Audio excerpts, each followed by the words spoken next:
Hello everyone, नमस्ते। इस episode में हम बात करेंगे मोटापे की, यानी ओबेसिटी की। क्या आप जानते हैं कि भारत में से 4 में से 1 इंसान जिसे आप कहीं ना कहीं रोज टकराते हैं या मिलते हैं, उसे मोटापे की वजह से काफ़ी सारी प्रॉब्लम्स फेस करनी पड़ती है, काफ़ी हेल्थ इश्यूज होते हैं। और इन्हीं प्रॉब्लम्स के बारे में आज हम बात करेंगे डॉक्टर मनीष मोटवानी से। He is a bariatric surgeon, he is a famous one in India.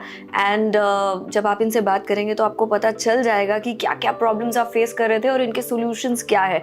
सो जुड़े रहिए हमारे इस पॉडकास्ट में एंड तक। Please welcome doctor Manish. नमस्ते सर। नमस्ते। Welcome to this show. Thank you so much. Sir, you are the famous one of the leading bariatric surgeons in India। और मुझे एक सवाल ये था सर, जब आपने शुरू किया था ये जो आपका जर्नी है, जब आपने शुरू किया था तब से लेकर आज तक क्या आपने राइज देखा है इन पेशेंट्स, जहाँ पर आज छोटे से छोटा बच्चा आपके पास ओबेसिटी या मोटापे की प्रॉब्लम को लेकर आ रहा है? इसमें एक चीज़ मैं कहना चाहूँगा कि मोटापा तो बहुत बढ़ रहा है जी, और मोटापा अनप्रोपोर्शनेट लेवल्स में बढ़ रहा है। नंबर ऑफ पेशेंट्स जो हमारे पास आते हैं वो एक चीज़ होती है, लेकिन मैं तो आपको एग्जांपल ऐसे बता सकता हूँ कि एक ऐसा टाइम था जब हम 7 महीने में 8 महीने में, मैं 2004 की बात कर रहा हूँ, 7 या 8 महीने में एक पेशेंट को ऑपरेट करते थे। जी।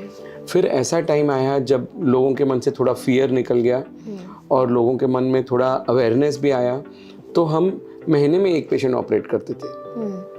ये बढ़ता गया सिलसिला कि आज ऐसा टाइम है कि हम दिन में 2 या 3 पेशेंट ऑपरेट करते हैं। तो आप ये भी समझिए कि अगर 2 या 3 पेशेंट्स को हम ऑपरेट करते हैं तो कितने पेशेंट्स हमारे पास आते होंगे, कितने उसमें से फिल्टर होते होंगे, कितनों को सर्जरी की ज़रूरत पड़ती होगी, और उसके बाद में 2 से 3 पेशेंट रोज़ ऑपरेट होते हैं जी। तो मोटापे की लेवल कितनी बढ़ गई है। और पर एक चीज़ अच्छी है कि लोगों के अंदर मोटापे की ट्रीटमेंट के लिए अवेयरनेस भी बढ़ गई है जी सर। लेकिन मोटापे की वजह से अगर मैं आपको पूछूं तो जनरली लोगों को क्या प्रॉब्लम्स फेस करनी पड़ती है डेली रूटीन में, डेली लाइफ में? अगर आप देखें, मैं कॉमन मैन के हिसाब से बताऊं तो हम मेडिकल में ज़्यादा अंदर ना घुसे जी। तो मोटापा एक मेडिकल प्रॉब्लम है, और सबसे पहले तो ये बात है कि मेडिकल प्रॉब्लम को हम कहते हैं it is the mother of all medical problems. मतलब बहुत सारे और मेडिकल प्रॉब्लम्स इसमें से उगते हैं, बाहर आते हैं।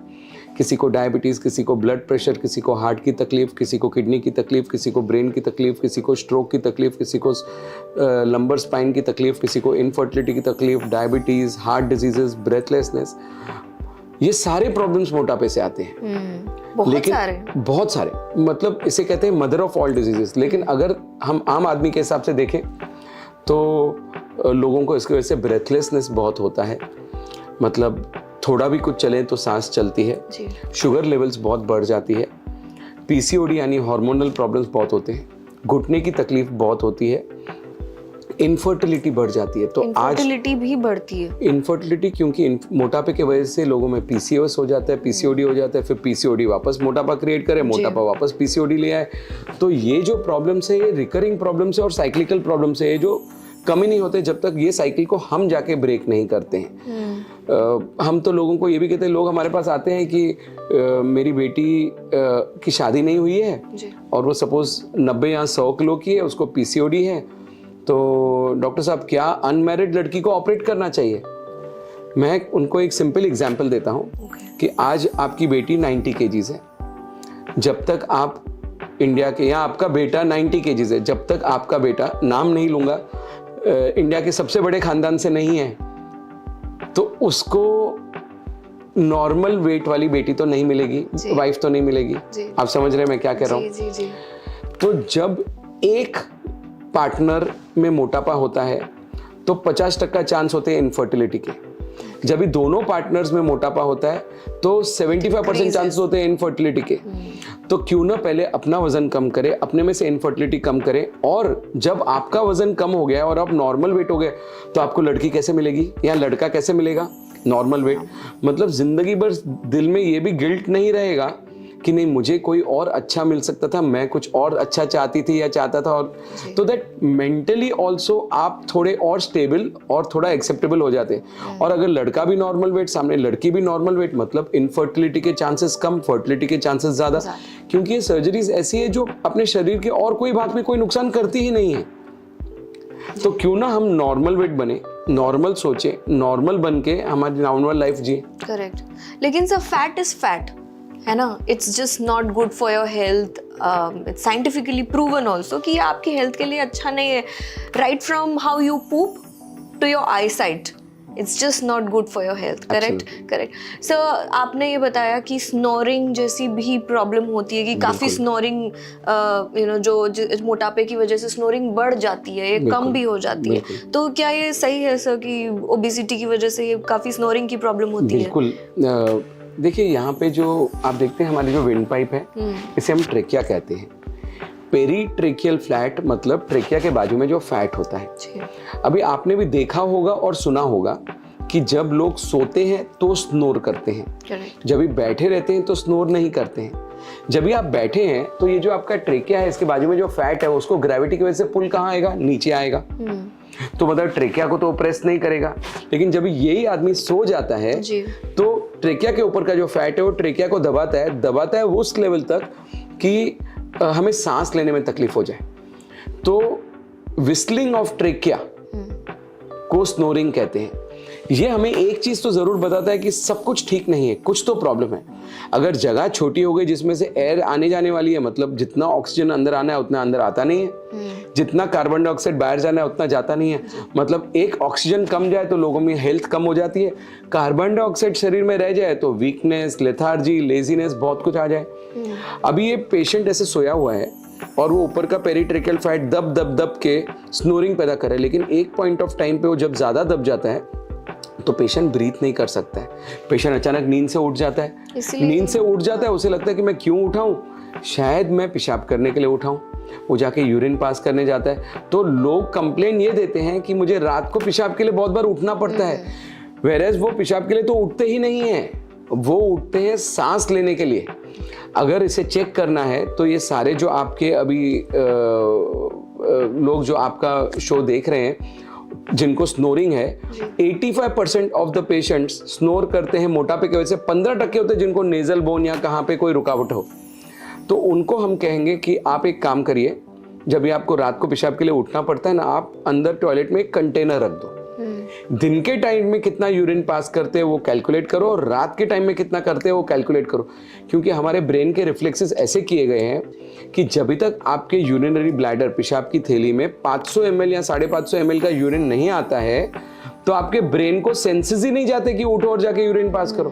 तो रात को 200-250 ml में गहरी नींद में आपको सेंसेस आ गए कि आपको यूरिन पास करना है। करेक्ट। क्यों हो रहा है? तो आप यूरिन के लिए नहीं उठते हो, आप उठते हो क्योंकि आपकी स्लीप डिस्टर्ब्ड है, क्योंकि आपको सांस लेने में तकलीफ हो रही है। उठने के बाद में आपको समझता नहीं। और लोग हमारे पास आते हैं जो 15-15 साल से स्नोर करते हैं और उनको लगता है नहीं ये तो शौक है, ये तो एक बांसुरी बजा रहे हैं, आदत हो गई और फैमिली सब एडजस्ट कर लेती है उसे। वेयरएज आप अगर उसका सही ट्रीटमेंट नहीं करेंगे तो ये स्नोरिंग स्लीप एपनिया बनेगा, जिसे हम निद्रा नाश की तकलीफ कहते हैं। और आपको मैं एक बात बताऊंगा, आप जान के हैरान हो जाओगे कि हमारे पास करीबन 350 से 400 पेशेंट बेरियाट्रिक सर्जरी के लिए आए हैं अपना एक्सीडेंट करके। है ना इंटरेस्टिंग बात? एक्सीडेंट कैसे कि जो रात को ब्रेन को 2 चीजों की जरूरत होती है, एक होती है ऑक्सीजन, एक होती है रेस्ट। आपने रात को नींद से उठ के ऑक्सीजन तो ले लिया, रेस्ट कहां से मिली? अगर आपको 3 बार रात को उठना पड़ा तो रेस्ट तो नहीं मिली। तो ब्रेन को जो रेस्ट चाहिए तो क्या करते हैं आप ऐसे पेशेंट्स में नोटिस करोगे बहुत बार वो बैठे बैठे सो जाते हैं। इसे कहते हैं डे टाइम ड्राउजीनेस, जो ऑब्स्ट्रक्टिव स्लीप एपनिया यानी निद्रा नाश का एक फीचर है। अभी अगर डे टाइम ड्राउजीनेस है तो मैं गियर वाली गाड़ियां होती थी ना तभी की बात करता हूँ। आप यहाँ पे आ गए, गाड़ी रुकाई और आपने क्लच पे पाँव डाला और एक्सीलेटर से पाँव निकाला, सडनली आपको झपकी लगी, नींद आई, क्लच छूट गया, एक्सीलेटर दब गया, एक्सीडेंट कर दिया। ऐसे 1-2 नहीं, हंड्रेड्स ऑफ पेशेंट्स हमारे पास आए हैं जी। हमारे फैमिली में हमारे पास ऐसे लोग आए हैं, तो हमने इस पर बहुत ध्यान दिया। तो वी गिव देम एडवाइजरी, अगर आपको स्लीप एपनिया, रात को खराटे देते हो, रात को नींद से उठना पड़ता है, दिन में बैठे बैठे नींद आती है, मेहरबानी करके ड्राइव मत करिए। People should be careful. हम लोग ये सब चीज़ों पर ध्यान नहीं देते हैं, बट और डे टू डे की चीजें हैं, डे टू डे की चीज़। डे टू डे की चीजें ऐसी है कि ये लोगों को मालूम ही नहीं है, जो आज आपके माध्यम से कितनों को मालूम पड़ेगा जी। कि ये जो खराटे आना है, दिस इज नॉट बांसुरी बज रही है, ये ऐसे नहीं कि बस कि हम adjust एडजस्ट कर लेते हैं। दूसरी एक सामने पॉइंट बताऊं कि यूएस में मैक्सिमम डाइवोर्सेस होते हैं स्नोरिंग की वजह से। जी जी। सो सर, स्नोरिंग और ये रात को पेशाब के लिए उठना, तो this is also a sign कि आगे कुछ कुछ हो मेजर होने सकता है वाला आपके है। साथ। स्लीप एपनिया सबसे बड़े में बड़ी बीमारी। जी जी स्लीप एपनिया से कितने जन मर जाते हैं। जी। पर सर, मोटापे की वजह से ये भी देखा गया है कि लोगों को सुबह उठने के बाद जोड़ों का दर्द होता है, हड्डियों में पेन होता है, बॉडी एक होता है। क्यों ऐसे? और इसको क्या रिड्यूस किया जा सकता है? देखिए, मोटापा जहाँ आता है तो हमें लगता है कि हमारे शरीर में मोटापा आ गया तो चर्बी ज़्यादा है और सब चीज़ें एक्सेस में है। जी। ये बात गलत है और ये लोगों को समझनी चाहिए। जैसे आपने कहा, फैट ज़्यादा है, प्रोटीन ज़्यादा नहीं है, विटामिन ज़्यादा नहीं है, विटामिन B12 ज़्यादा नहीं है, कैल्शियम ज़्यादा नहीं है, विटामिन D3 ज़्यादा नहीं है। जी। तो जब मोटापा आता है शरीर में, फिजिकल प्रॉब्लम क्रिएट करता है, मेंटल प्रॉब्लम क्रिएट करता है और साथ में मेडिकल प्रॉब्लम भी क्रिएट करता है। और ये मेडिकल प्रॉब्लम में सबसे इंपॉर्टेंट चीज़ है कि आपके शरीर में आपके विटामिन्स, प्रोटीन्स, कैल्शियम्स कम हो जाते हैं, क्योंकि बॉडी को उनको एब्जॉर्ब करने की ताकत कम हो जाती है। तो अगर आपके शरीर में विटामिन D3 और कैल्शियम कम हो जाता है तो ज़रूर आपके शरीर में बॉडी एक्स और पेन्स होगा। इसको आप और एक तरीके से कोरिलेट कर देंगे जी। कि जिनमें बहुत ज़्यादा मोटापा है, क्या वो धूप में जा सकते हैं, क्या वो ज़्यादा चल सकते हैं, क्या वो बाहर फिर सकते हैं। वो जो भी करना चाहेंगे रूम के अंदर, घर के अंदर करेंगे। चलने वलने में भी ऐसा होगा कि यहाँ से घर से उतरे, गाड़ी में बैठे, गाड़ी से उतरे, ऑफिस में बैठे और ऑफिस से निकले, वापस घर में आए। उनको बाहर चलना भी नहीं जमता। सनलाइट मिलेगी कैसे, विटामिन D3 आएगा कैसे, कैल्शियम बढ़ेगा कैसे शरीर का। तो ऐसे लोगों को सवेरे उठते उठते ये चीज़ें होती हैं, बट जैसे बॉडी थोड़ी फ्लेक्सिबल हो जाती है, मूवमेंट हो जाती है, तो वो पेन्स कम होने को चालू होते हैं। करेक्ट। सर, मुझे ये पूछना था, I am going back to the snoring topic. क्या बेरियाट्रिक सर्जरी की वजह से स्नोरिंग कम हो सकता है? ये जो रात को पेशाब की प्रॉब्लम है या मोटापे की वजह से जोड़ों में या ये दर्द जो होता है, ये सब अगर सर्जरी करवा लो तो कम हो जाएगा? पहले हम स्लीप एपनिया पे आते हैं, यानी स्नोरिंग पे आते हैं। तो स्नोरिंग के दो कारण होते हैं। 85% of the times it is मोटापा, 15% टाइम है कि और कोई रुकावट हो रास्ते में, जैसे नेजल बोन कभी बढ़ जाता है, DNS हो जाता है। तो वो 85% लोग जिनको चाहिए ये स्नोरिंग 20-20 साल से भी हो, उसमें से 95 to 99% का ऑपरेशन के 3 से 4 महीने के 3 से 4 हफ्ते के अंदर स्नोरिंग गुम हो जाता है और रात को 6 से 7 घंटा सो सकते हैं अच्छी तरह से, बिना नींद से उठे, बिना रात को पेशाब के लिए उठने के। सो मोटापा एक बीमारी है, हर बीमारी को साइंटिफिकली ट्रीट करना चाहिए।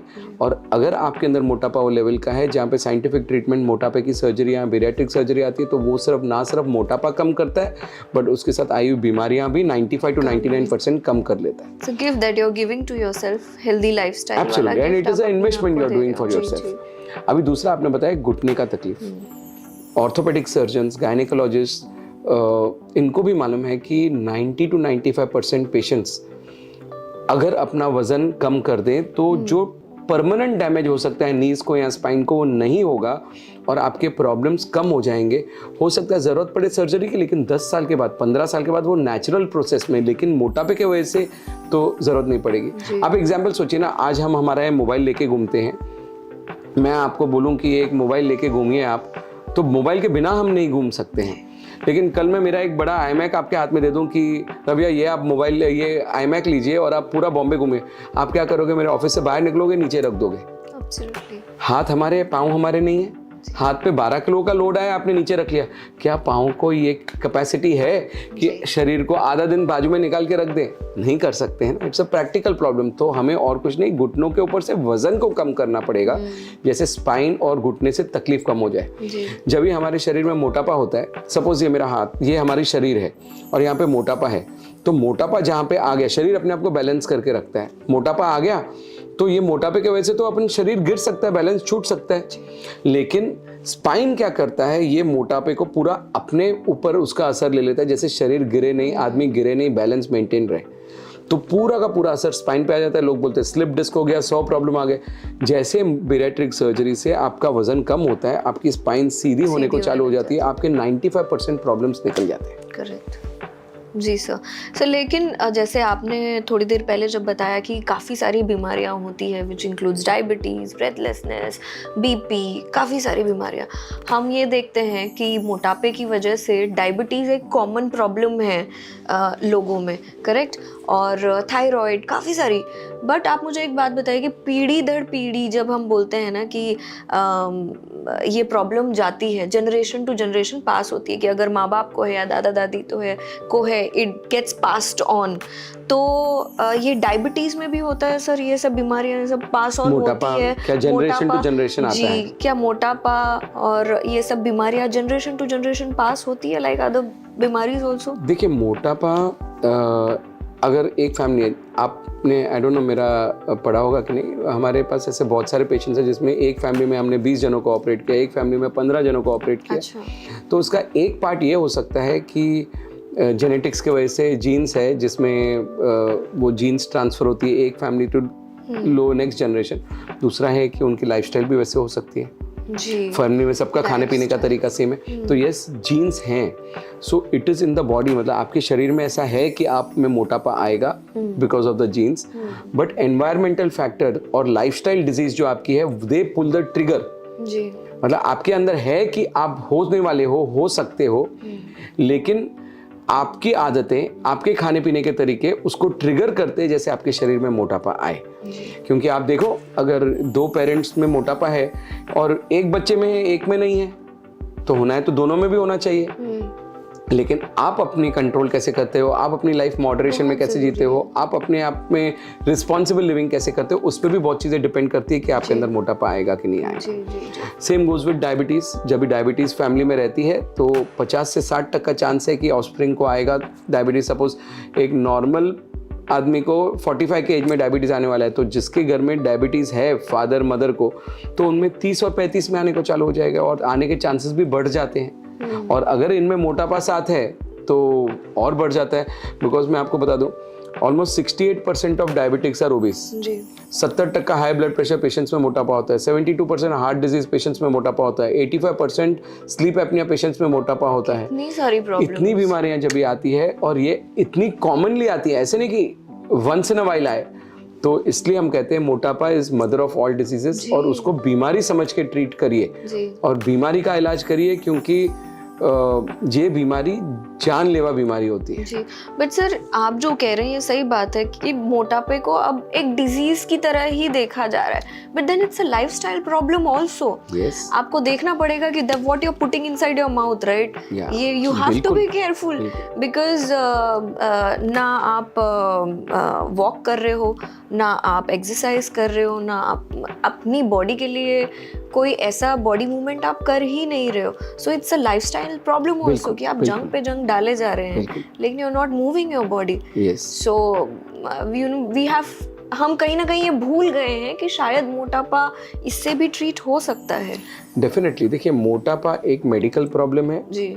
हर मेडिकल प्रॉब्लम का एक साइंटिफिक सॉल्यूशन होना चाहिए। साइंटिफिक सॉल्यूशन मोटापे का होता है on the severity of any medical problem. जैसे आप देखो, 99 डिग्री फीवर की और 104 डिग्री फीवर की ट्रीटमेंट अलग होती है। लेकिन 104 डिग्री पे आप 99 की ट्रीटमेंट और टेम्परेरी तो फीवर कम होगा, लेकिन वापस बढ़ जाएगा। 170 शुगर और 320 शुगर की ट्रीटमेंट अलग है, लेकिन 320 शुगर के ऊपर आप 170 की ट्रीटमेंट दोगे तो टेम्परेरी तो शुगर कम होगा, वापस बढ़ जाएगा। तो एक चीज़ ध्यान में रखिए कि जैसे हर बीमारी को हम स्टेज वाइज ट्रीट करते हैं, वैसे मोटापे को भी स्टेज वाइज ट्रीट करना चाहिए।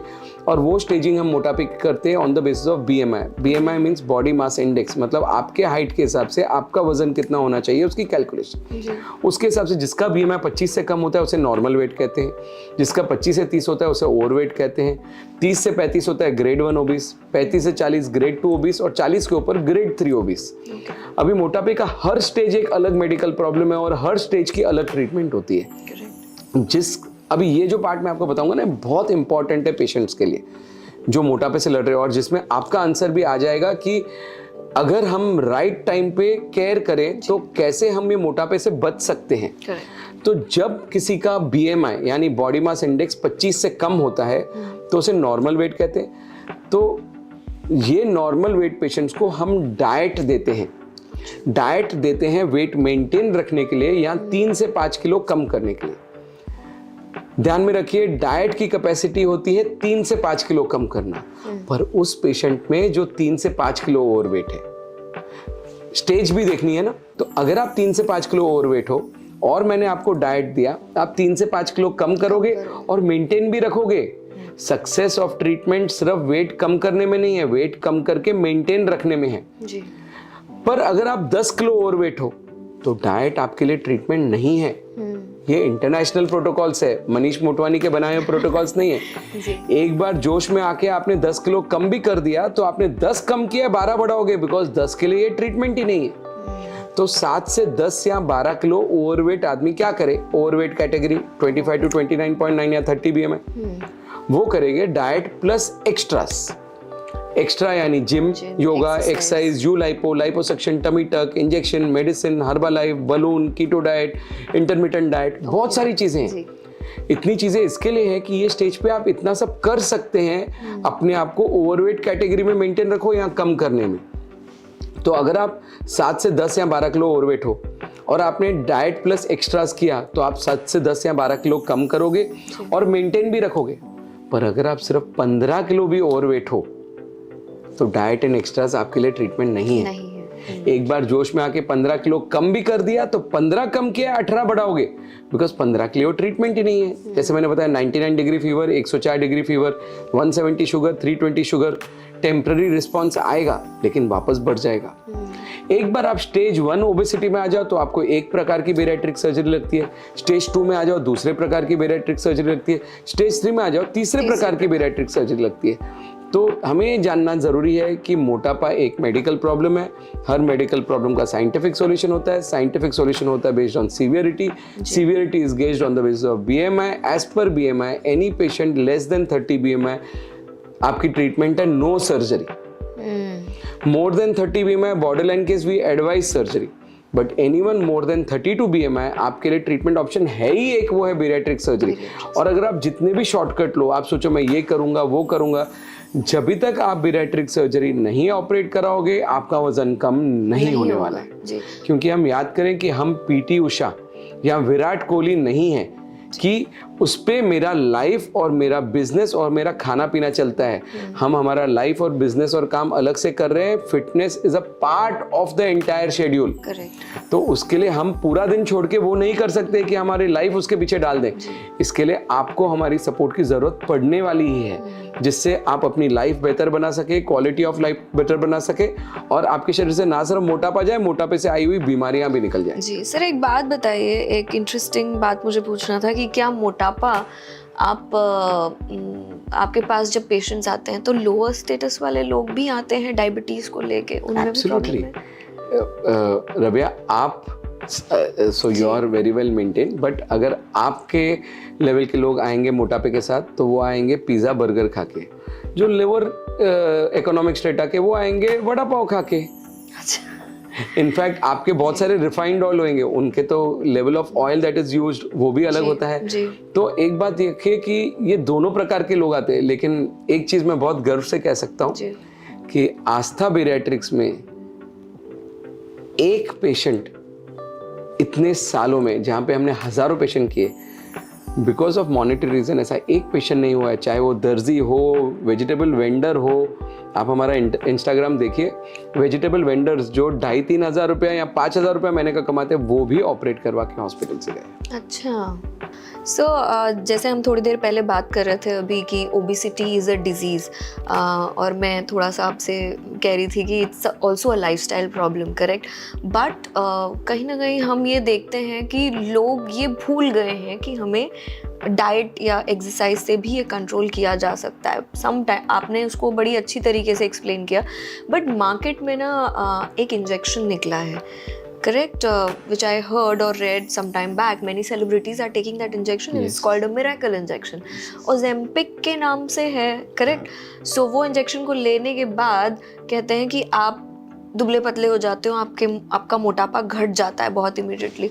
But what people do not know is कि इसके साइड इफेक्ट्स भी हो सकते हैं. एब्सोल्युटली. बिकॉज आपका इट्स ऐसा कोई इंजेक्शन जिसकी वजह से आपको भूख नहीं लग रही है और आपका मोटापा कम हो रहा है. So it's a big thing. तो इसके बारे में बताइए सर थोड़ा. 2 चीज़ें बताऊंगा इसके बारे में. जैसे मैंने अभी थोड़ी देर पहले बताया, मोटापा एक मेडिकल प्रॉब्लम है. मेडिकल प्रॉब्लम का साइंटिफिक सॉल्यूशन होना चाहिए. साइंटिफिक सॉल्यूशन होता है on the base of staging of the medical problem. Staging होता है on the base of BMI. BMI में अगर आपने वो सेकंड कैटेगरी सुनी जो मैंने कहा था कि ओवरवेट कैटेगरी 25 to 29.9, जहाँ पे 7 से 10 किलो कम करना है. तो अगर आप 7 से 10 किलो ओवरवेट है और आपको 7 से 10 किलो कम करना है, तो मैंने कहा ट्रीटमेंट होती है डाइट प्लस एक्स्ट्रास. एक्स्ट्रास मैंने कहा था gym, yoga, exercise, you lipo, liposuction, medicine, injections, medicine, herbal life, balloon, various things. तो मेडिसिन वो कैटेगरी के लिए. अगर आप 7 से 10 या 12 किलो ओवरवेट हो और आपने डाइट प्लस ये इंजेक्शंस किया, तो आप 7 से 10 या 12 किलो कम करोगे और मेंटेन भी रखोगे. पर ये injections are very costly. One, definitely जैसे हर दवाइयाँ, इसके भी कुछ साइड इफेक्ट्स और कॉम्प्लिकेशंस होने वाले हैं. लेकिन third most important thing is कि ये हर चीज़ को अपनी एक लिमिट मालूम होनी चाहिए. जैसे ये ड्रग्स वाले, नाम नहीं लूँगा, ये कहते हैं कि आपको 50 किलो भी ओवरवेट हो आप लेते रहिए.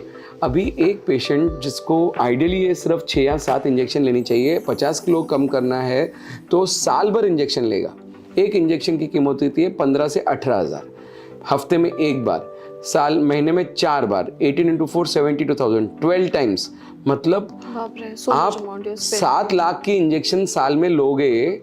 12 से 15 से 20 किलो कम करने के लिए, 25 किलो जहाँ वो इंजेक्शन अपना कुछ साइड इफेक्ट भी करे, और 1 साल के बाद में बंद करोगे, वजन वापस आ जाएगा. बिकॉज वो स्टेज ऑफ मोटापे के लिए वो ट्रीटमेंट ही नहीं थी.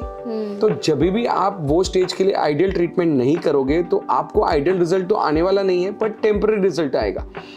सो हमको सही स्टेज पे सही ट्रीटमेंट जब तक ना करेंगे, आपको रिजल्ट नहीं आने वाला. जब इंजेक्शन लेते हैं तो वजन कम हो जाता है, उसके बाद फिर वापस बढ़ जाता है. 100% गारंटेड वजन वापस बढ़ता है. ओके. अनलेस आप बहुत सारे सेलिब्रिटीज लेते हैं सर. क्योंकि सेलिब्रिटीज के लिए it doesn't make a difference. Celebrities तो इतना मोटापे से परेशान है, बट इतना डाइट करते हैं, वो इतनी एक्सरसाइज करते हैं, इतनी प्लास्टिक सर्जरीज करते हैं, और साथ में ये भी लेते हैं.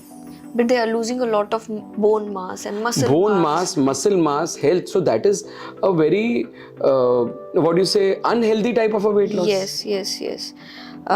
So I come to the next question कि मोटापे की वजह से हम ये देखते हैं कि बहुत ज़्यादा थकान होने लग जाती है. बहुत ज़्यादा लोगों में थकान होती है, और इसे ठीक करने के लिए क्या करना चाहिए सर? हमेशा थकान रहती है. आप ज़रा सा आप बराबर उठ नहीं सकते, बैठ नहीं सकते. अगर किसी चेयर पे बैठ गए, उठने को मन नहीं करता. It takes time for you to push yourself and then get up.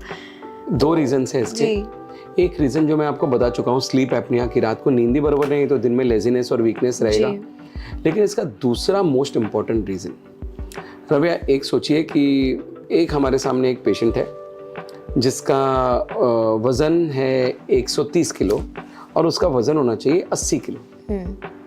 तो देखा जाए तो वो एबीसी आदमी का की हार्ट लिटरली 2 जनों को खून पहुंचा रही है. राइट. वो आदमी के लंग्स सिर्फ 2 जनों को ऑक्सीजन पहुंचा रहे हैं, वो भी किस चीज़ के लिए? At rest. खाना खाते टाइम, घर में टॉयलेट जाते टाइम, थोड़ा बैठ के बातें करते टाइम, टीवी देखते टाइम. मतलब ऐसे रेगुलर डे टू डे काम जिसमें हमारी कुछ एनर्जी वेस्ट ही नहीं होनी चाहिए, ऐसे काम में उनके हार्ट और लंग्स 2 गुना काम कर रहे हैं सिर्फ शरीर को चलाने के लिए. तो जब चैलेंजिंग सिचुएशन आ जाए कि हमें एक माला चढ़ना है, थोड़ा फास्ट चलना है, या थोड़ा लिमिट के आगे जाके जो उनके कंफर्ट जोन के बाहर करना है, हार्ट और लंग्स हाथ उठा डालेंगे, कहेंगे बाबा इससे ज़्यादा हम नहीं कर सकते हैं, हमारी कैपेसिटी इतनी थी and you are already over utilising our capacity. तो मैं तो यही कहता हूँ कि ये क्या जीना हुआ जी. कि आपको यहाँ से उठ के टॉयलेट जाना है, आपको सोचना पड़े मैं जाऊँ कि नहीं जाऊँ. बाजू वाली बिल्डिंग में जाना है, आपको कुछ खरीदने के लिए सोचना पड़े जाऊँ नहीं जाऊँ. This is not life. So आदमी जिए, कितना जिए इम्पोर्टेंट नहीं, लेकिन जितना जिए अच्छी तरह से जिए. Correct.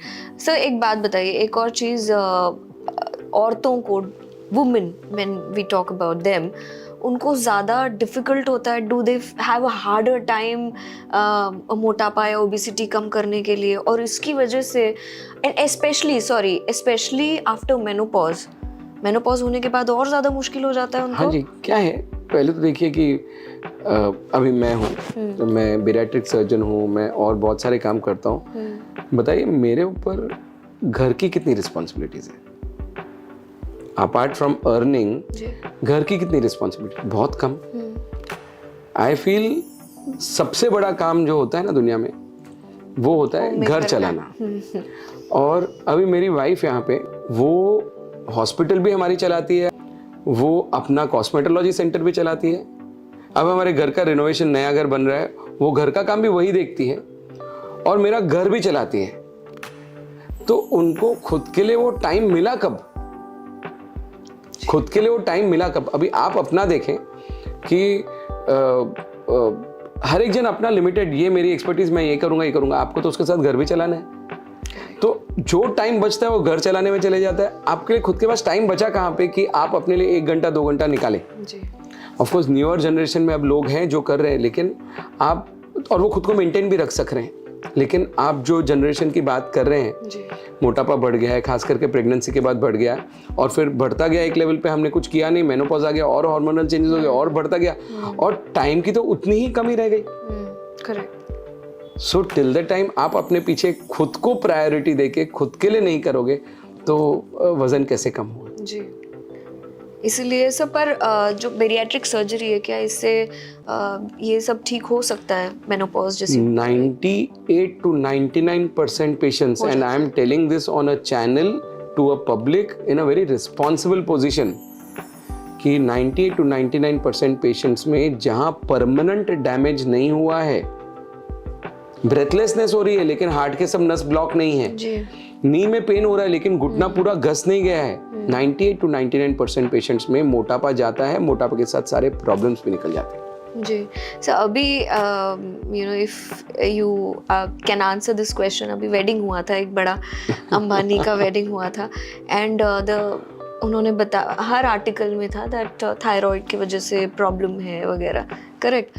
So What I wanted to ask is, bariatric surgery से क्या ये थायराइड, डायबिटीज, ये वाला भी सेक्शन ठीक हो सकता है, ये बीमारी? दोनों चीजों को अलग अलग आंसर करूंगा, because thyroid is different, diabetes is different. Because अब हर जिसको भी पूछो बोलता है मुझे तो थायराइड है, हर किसी को मिलोगे, दूसरे इंसान को जो मोटा है, आप पूछोगे यार आप मोटापा हो गया है तुमको, तो वो बोलेगा यार मेरे को थायराइड है या मेरी दवाइयाँ चल रही है ना? This is the common answer. तो देखिए, थायराइड होना मतलब क्या है? थायराइड तो हर एक में होता है। थायराइड का मतलब होता है हाइपोथायराइडिज्म, मतलब थायराइड के हार्मोन्स जो शरीर में है, वो शरीर में वो हार्मोन्स कम होते हैं तो मोटापा आता है और लेजीनेस आती है जी।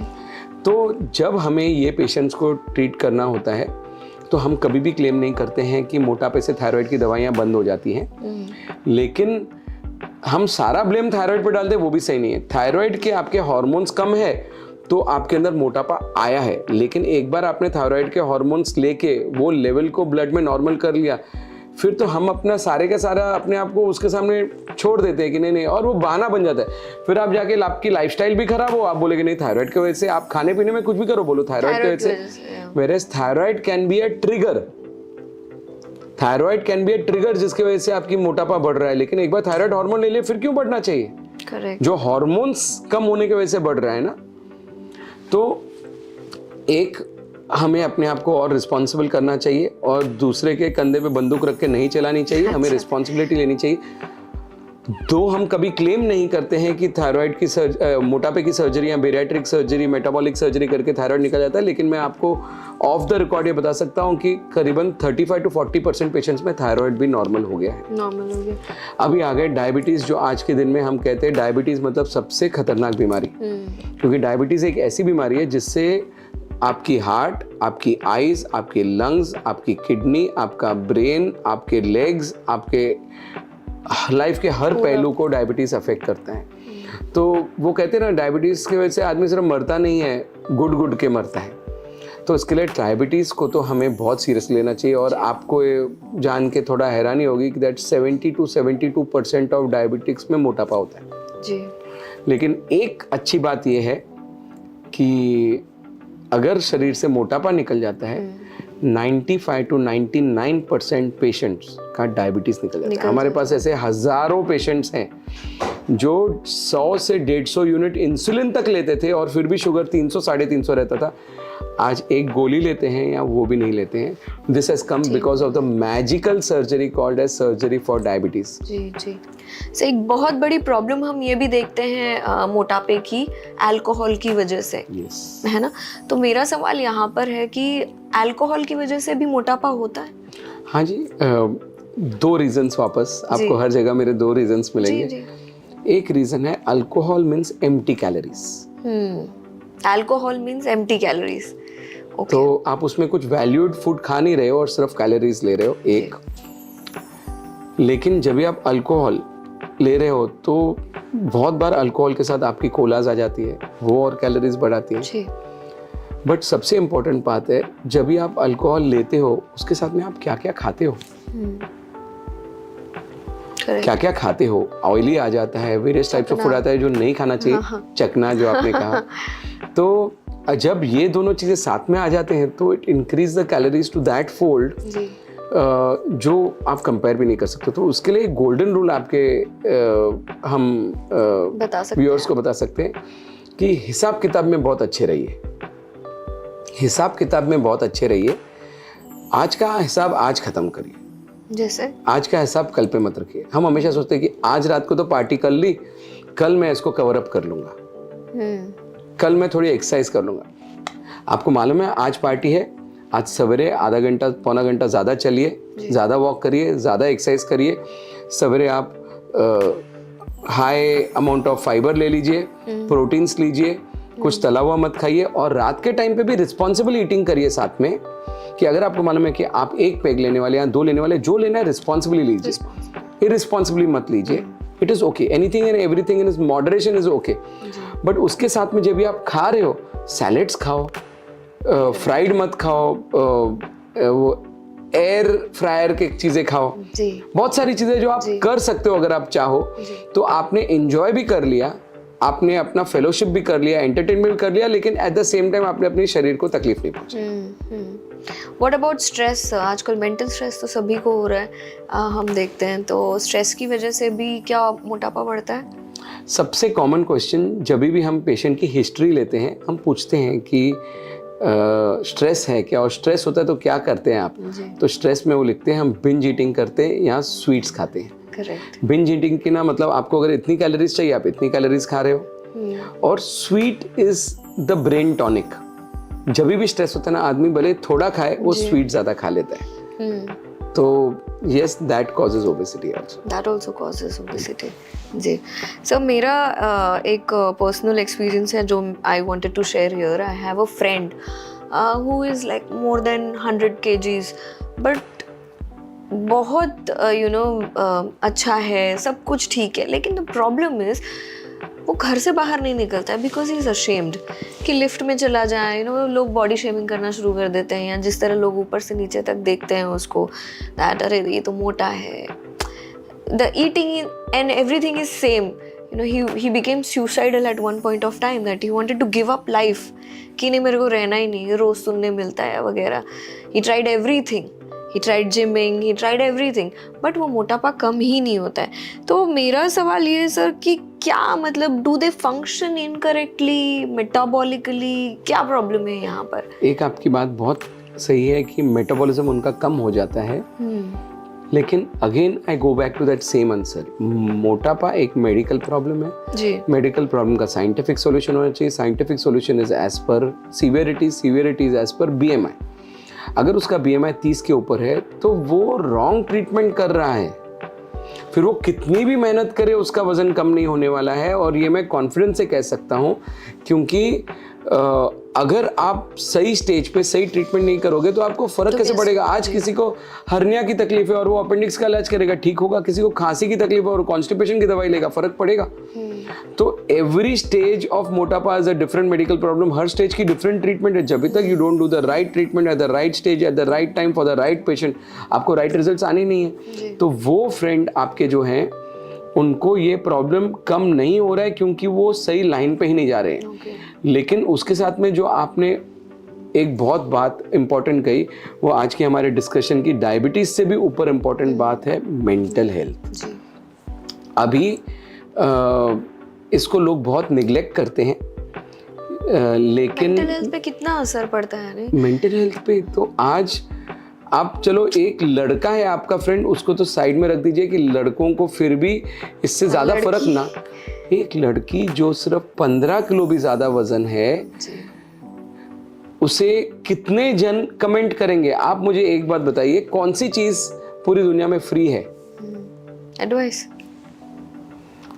हर एक आदमी आते जाते कहेगा अरे ये पानी पी ले कम हो जाएगा, ये कर ले कम हो जाएगा, वो कर ले कम हो जाएगा। जो हर एक जन एक डॉक्टर बनता है, तो आज मोटापे के डॉक्टर जितने हैं ना दुनिया में, उतने कोई भी नहीं है फील्ड के डॉक्टर्स, और उसमें से 99.9% को मोटापे के बारे में ABC भी नहीं मालूम है। अभी मुझे एक बात बताइए, आप सपोज एक यूट्यूबर है, you are a very big influencer, तो आज इन्फ्लुएंसर पे कुछ काम करना है या कुछ, तो मैं आपका ओपिनियन लूंगा जी कि एक डॉक्टर का ओपिनियन लूंगा। करेक्ट। सिमिलरली एक बिल्डर है, तो वो बिल्डिंग कंस्ट्रक्शन करता है, मैं उसका ओपिनियन लूंगा कि कॉबलर का ओपिनियन लूंगा, मोची का ओपिनियन लूंगा। तो जब तक लोग खुद को रिस्पेक्ट नहीं करें, आज हमारे सबसे बड़े में बड़ी हमारी जो ट्रेजर है वो हमारी शरीर है, बॉडी है। और आप अपने शरीर पे उन लोगों की एडवाइस और उन लोगों का ओपिनियन लेते हैं जो इसके लिए क्वालिफाइड नहीं है, तो आप अपने शरीर की कितनी इज्जत करते हैं? एक बिल्डर क्या डॉक्टर से बिल्डिंग कैसे बनाना पूछेगा? एक यूट्यूबर क्या बिल्डर से पूछेगा कि मैं कैसे अपना चलाऊं चैनल? तो आज हमें ये मालूम होना चाहिए कि हम हमारे बॉडी को कितना वैल्यू करते हैं और हम उसके लिए कितना मेहनत करते हैं। तो ये जो लोग आके सलाह देते हैं, वो सलाहों से बचने के लिए मेंटल स्ट्रेस, हम बाहर निकलना बंद कर देते हैं, क्योंकि हर दूसरा आदमी सलाह देने वाला है, और बाहर निकलेंगे नहीं, आपको जानकारी आएगी नहीं, आप सही डिसीजन लेंगे कैसे? और इससे कॉन्फिडेंस कम होना, प्रोडक्टिविटी कम होना, सुसाइडल टेंडेंसीज आना, डिप्रेशन आ जाना बहुत कॉमन है। एवरी थर्ड पेशेंट और every second patient has this problem. But sir, have you seen this? क्या आपने कभी कोई ऐसा पेशेंट देखा है जो आपके पास आया कि सब कुछ ट्राई कर लिया पर वजन ही कम नहीं हो रहा है, या how to get rid of that fat? 80% patients ऐसे होते हैं, क्योंकि एक होता है डर, फियर, और एक होता है कि क्या मैं इसके लिए राइट कैंडिडेट हूं कि नहीं जी। तो अगर आप 30 के ऊपर BMI हो, तो आप कुछ भी कोशिश करो, आपका वेट लॉस सर्जरी के सिवाय कम होने वाला नहीं है। और हमारे पास जो भी पेशेंट्स आते हैं ना, उन्होंने अपने बहुत टाइम वेस्ट किया है ये करके, बिकॉज मेडिकल प्रॉब्लम है। आप राइट स्टेज पे राइट ट्रीटमेंट करोगे तो ही राइट रिजल्ट आएगा, नहीं तो कैसे आएगा? Correct. So we get almost every patient, 95% patients are like this. But अगर सर मैं प्रोसेस्ड फूड की अगर आपसे बात करूं, प्रोसेस्ड फूड जो हम सभी जानते हैं, which is a man made creature, हम सोचते नहीं है लेकिन हम खाए जा रहे हैं द प्रोसेस्ड फूड। सो आपको क्या लगता है सर कि क्या हमारा जो इंडियन डाइट है उसमें क्या प्रॉब्लम हो रही है? हम क्या इंडियंस भी we are going towards the American diet these days? Absolutely. लेकिन मैं कहता हूँ कि सिर्फ अमेरिकन डाइट क्यों करते हो? फिर अमेरिकन का जो डे टू डे रूटीन होता है वो भी करिए, घर का काम खुद करिए, वो नहीं होता, सारी मेहनतें खुद करिए। तो वो वहाँ पे एनर्जी स्पेंड भी कर रहे हैं। उनको वो बस में जाते हैं, साइकिल पे जाते हैं, वो अपना ख्याल रखते हैं। आप उनका जो आपको कंफर्ट लगे वो आप कर रहे हो। सो आज convenience food, comfort foods, stress relieving foods and saturated fats के साथ जो फूड्स है, प्रोसेस्ड फूड्स, ये सारे इतने आ गए हैं जो आपके बॉडी में सिर्फ बैड फैट जमा करते हैं और आप उसको खर्च नहीं कर रहे हैं। तो दिस इज तो नॉट राइट। मुझे याद है, मैं अगर मेरे मदर के टाइम का बताऊं कि my mother used to go out to the market. वो 2 घंटा चलती थी मार्केट में, खुद की एक्सरसाइज हो गई, बेस्ट जगहों से भाजी की सब बेस्ट भाजियाँ लेती थी फ्रेश, और वो भाजियाँ लेके घर आती थी। हमारा भी हेल्थ का ख्याल हो गया क्योंकि वो हमारे लिए चुन चुन के लेके आए, उनका हेल्थ भी ख्याल हो गया, 2 घंटे का वॉक हो गया। आज तो जो चाहिए आप जेप्टो या बिंगो या ऐसे या उससे बॉन्जो जिससे मंगाना है मंगा लो। और ये अच्छे पैकिंग के साथ प्रोसेस्ड फूड एंड वेजिटेबल्स भी आप ऐसे मंगाते हो, उसमें क्या क्या एडिटिव्स आ गए आपको क्या मालूम? क्वालिटी ऑफ फूड जो आ रहा है वो आपको क्या मालूम? Which is going to have detrimental issues in your body, detrimental effects on your body. Correct. तो मेजर प्रॉब्लम जिसकी तरफ हम ध्यान नहीं देते, सही वॉकिंग जो आपने ये बड़ी बात बोली, इसके ऊपर से मुझे याद आया कि वॉकिंग कितना ज़रूरी है सर। आप अगर हमारी ऑडियंस को बताएं कि जैसे आपने बोला कि अमेरिकन लाइफस्टाइल को भी अगर आप अपनाइए, वॉकिंग इज़ वेरी इंपॉर्टेंट, जो हम कहीं ना कहीं इग्नोर कर देते हैं हमारे डेली बेसिस लाइफ पर कि जो भी चाहिए at your door it is available right now, एक क्लिक से आपको सब कुछ मिल जाएगा, आप वॉक के लिए जा ही नहीं रहे। बट इस चीज़ को ना बहुत इग्नोर किया जाता है। सो सर आप अगर बता सकते हैं what are the benefits of walking, कि अगर 5 मिनट आप चलोगे तो ये बेनिफिट है, 10 मिनट चलोगे तो ये बेनिफिट है, 20 मिनट और 1 घंटा। देखिए अगर आप पहले तो समझो 5 मिनट चलना चाह रहे हैं, 5 मिनट चलना चाह रहे हैं मतलब आप एटलीस्ट घर से निकल रहे हैं, बाहर तक जा रहे हैं, पहले तो ये आपके अंदर एक फ्रेशनेस ले आएगा कि हाँ मैं चल सकता हूँ, and it will help you कि आप अपना वॉक पूरा करें। देखो चलना एक बहुत इंपॉर्टेंट चीज़ है, एंड एक चीज़ ऐसी है जो हम लोग बहुत कम करते हैं। Correct. जैसे लाइफस्टाइल हो गई है फैसिलिटीज़ की वजह से, तो चलना तो इम्पॉर्टेंट है, लेकिन जैसे आप पहले 5 मिनट चलोगे ना तो वो शुरुआत करने को ही आदमी को तकलीफ होती है, लेकिन एक बार आप वो पहले 5 मिनट चल लिए तो बॉडी के अंदर आप नहीं चाहोगे तो भी एक ताकत आ जाती है और फ्रेशनेस आ जाती है कि मैं और चल सकती हूँ। 5 मिनट चलने से कोई बहुत ज़्यादा बेनिफिट्स नहीं होने वाले हैं। हो सकता है आप 5 कैलोरी कम करें या 4 कैलोरी कम करें, बट वो इतनी इम्पैक्टफुल नहीं होगी जो हमें आगे जाके बहुत मेहनत करके बहुत फ़र्क पड़ सके। लेकिन जैसे ही आप ये एक अलग फेज़ में आ जाते हैं जहाँ पे हम 15 से 20 मिनट तक वॉक करते हैं, अगर आप 15 से 20 मिनट एक पर्टिकुलर स्पीड पे वॉक करेंगे तो वो सिर्फ पहले जैसे टहलना नहीं हो गया, ये ऐसे हो गया कि आप कंसिस्टेंटली वॉक कर रहे हैं, एक स्पीड पे वॉक कर रहे हैं और इतने टाइम के लिए वॉक कर रहे हैं, ब्रिस्क वॉक कर रहे हैं, तो आपकी पल्स रेट बढ़ जाती है। अभी ऐसे कहा जाता है कि अगर आप इतना फास्ट चलो कि आपकी पल्स, या इतना चलो या इतना फास्ट चलो कि आपकी पल्स रेट 100 के ऊपर चले जाए, फिर आप जब 100 के ऊपर 20 मिनट चलते हो ना तो वो आपको एक्चुअल वेट लॉस करवाता है। ओके। तो जब भी आप 15 से 20 मिनट चलते हो तो यस तभी भी आपकी कैलोरी लॉस होगी, पर एक चीज याद रखिएगा कि जो करो उसे रूटीन बनाओ। आपने वंस इन अ वाइल कर दिया और आप सोचो उससे बेनिफिट मिलने वाला है, वो तो सही बात नहीं है। लेकिन आप अगर सपोज शुरू करते हो कि नहीं मुझे तो सिर्फ बहुत काम है, मैं सिर्फ 20 मिनट निकाल सकता हूँ, तो अगर आपने 20 मिनट भी रोज करने को चालू किया तो आपने एक हैबिट बना ली। आपने अपने बॉडीज को फ्लेक्स करने के चालू कर डाला, बॉडी को फ्री करने को चालू कर दिया, बॉडी को ऑयलिंग करने को चालू कर दिया, आपके मसल्स थोड़े एक्टिवेट हो गए, आपका फैट थोड़ा लॉस होने को चालू हो गया। 20 मिनट तक ये सब भी चालू हो जाता है। Correct. लेकिन जैसे आप इससे नेक्स्ट लेवल पे जाते हो, यानी आप 30-40 मिनट्स का वॉक करते हो, वो टाइम पे आप वेट लॉस पे इम्पैक्ट कर सकते हो। Okay. वो टाइम है जब भी आपकी हार्ट ज़्यादा फंक्शन करने को चालू कर डालती है, वो टाइम है जब भी आपके हार्मोन ज़्यादा एक्टिवेट हो जाते हैं, और वो टाइम है जब भी आपका फैट लॉस होने को चालू हो जाता है, और वो आपका फैट लॉस वॉकिंग हो जाता है। Correct. लेकिन याद रखिए कि वॉकिंग ऐसे करो कि आप दुनिया की परवाह मत करो जी। वॉकिंग ऐसे करो जिसमें आप बॉडी के हर पार्ट को यूज करो।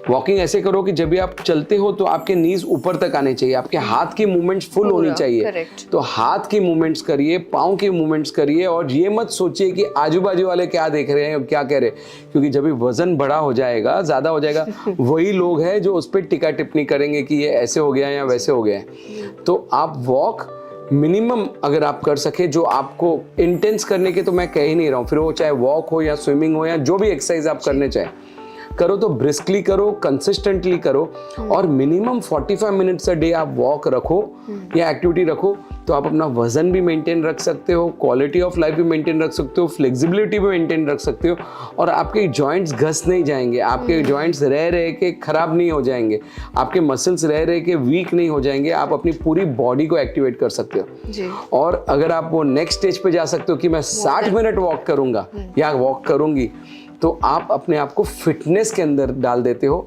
आपके हार्मोन्स उस हिसाब से आएंगे, आपकी फिजिकल एक्टिविटी ऐसे हो जाएगी, बॉडी में वार्मथ इतना आ जाएगा, बॉडी में ब्लड वेसल्स इतने एक्टिवेट हो जाएंगे कि आप अपने बॉडी को एनर्जी लॉस मैकेनिज्म के अंदर भी लेके जाओगे। जी, बिग थिंग, मतलब सिर्फ वॉक करने के इतने फायदे हैं तो बिल्कुल घर से बाहर निकल very under estimated and under rated treatment, but आप अगर ये करें तो आप अपने लाइफ को एक अलग लेवल ऑफ फिटनेस पे लेके जा सकते हैं। जी एब्सोल्युटली सर। हमने मोटापे को लेकर we spoke about men, we spoke about teenagers, हमने औरतों को लेके भी बात की मोटापे।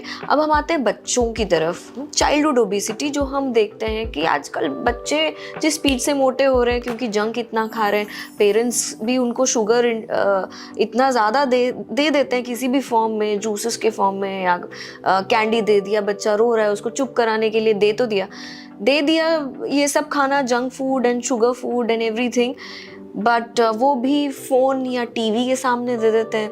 सो जिस रेट से चाइल्डहुड ओबेसिटी बढ़ रहा है, उसकी वजह से जो बीमारियां हम बच्चों में देखते हैं या होने वाली है, उसके बारे में ये बताइए सर कि कितने रिस्क पे हैं हमारे बच्चे। क्या इसमें इसका सॉल्यूशन भी बता दें? Absolutely sir. तो पहले हमें ये देखना है प्रव्या कि ये हो क्यों रहा है। Today we are moving out of a joint family to a nuclear family structure. When we are going for a nuclear family structure, मतलब जहाँ पे पहले एक घर में 2 भाई कमा रहे थे और उससे एक घर चल रहा था, आज उसमें से 2 घर हो गए और दोनों को एक एक घर चलाना है। तो सिर्फ एक जन के काम करने से तो काम होगा नहीं, मतलब हस्बैंड और वाइफ दोनों काम करेंगे। हस्बैंड और वाइफ दोनों काम करेंगे मतलब बच्चा किसके भरोसे होगा? सर्वेंट के भरोसे।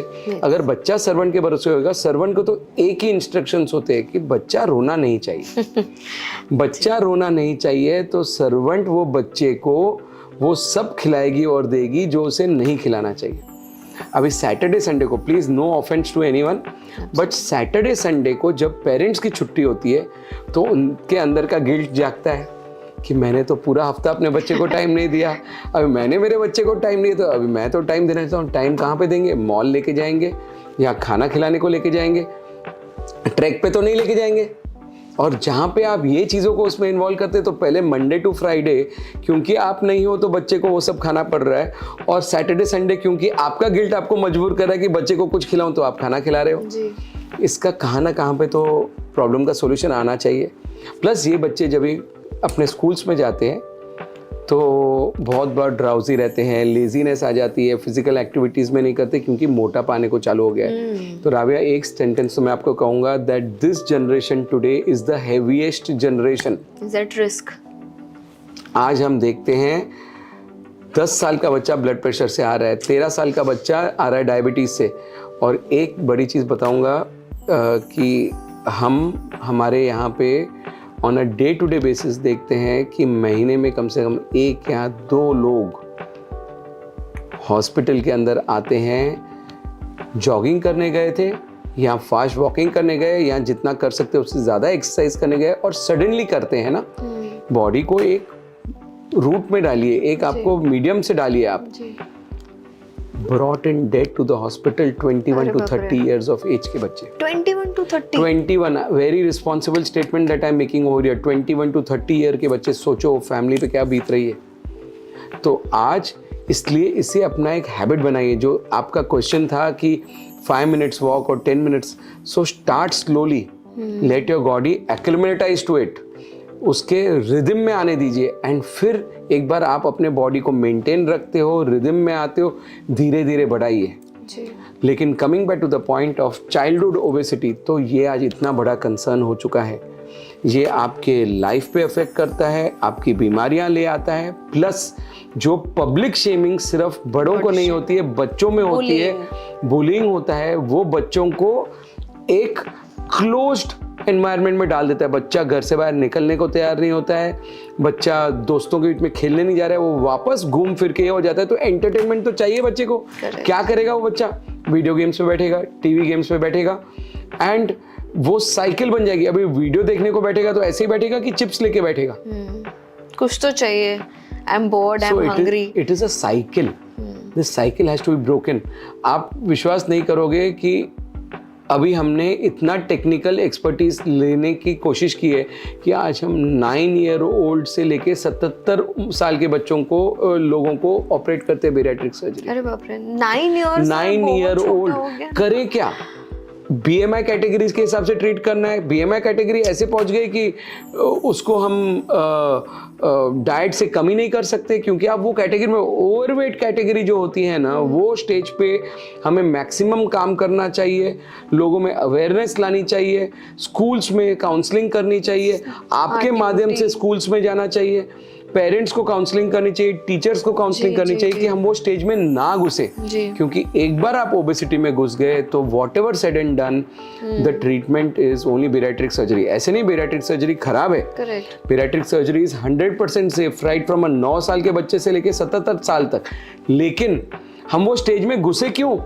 करेक्ट, इट्स फैमिलीज, फैमिली कह लीजिए, रिलेटिव कह लीजिए, community, school, colleges, so it's our duty to be responsible and give nutrition food to our children. Nutritious food, exercise counselling, parents counselling, teachers play very important role. 8 घंटे बच्चे उनके साथ रहते हैं। तो मैं तो आपको ये कहूंगा कि आपका माध्यम इतना स्ट्रॉन्ग माध्यम है, कल आइए साथ में जुड़ते हैं और ऐसे अवेयरनेस पैदा करते हैं कि ये मेरा कंट्रीब्यूशन होगा, बिकॉज आज यही मोटापे की सर्जरी के फील्ड की वजह से आज हम ये लेवल पे आके पहुंचे, ये मेरा कंट्रीब्यूशन होगा।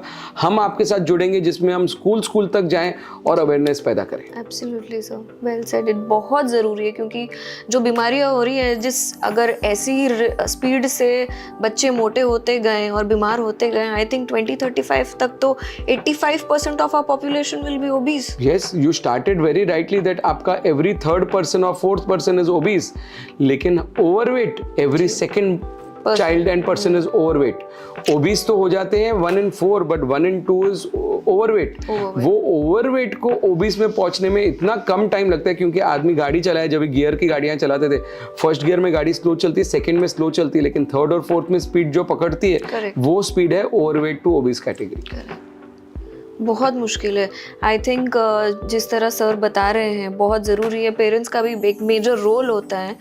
गिल्ट में हम हमारे बच्चों को ये सब ना खिलाएं, गिल्ट में बहुत हम गलतियां कर देते हैं। It's very important to take care of our families and health. Sir, एक last question before we end our session. जैसे आप अभी मोबाइल फ़ोन की बात कर रहे थे, बीच में ना कहीं मैंने एक आर्टिकल पढ़ा था कि मोबाइल फ़ोन से भी वज़न बढ़ता है। How is mobile phone related to obesity और मोटापा?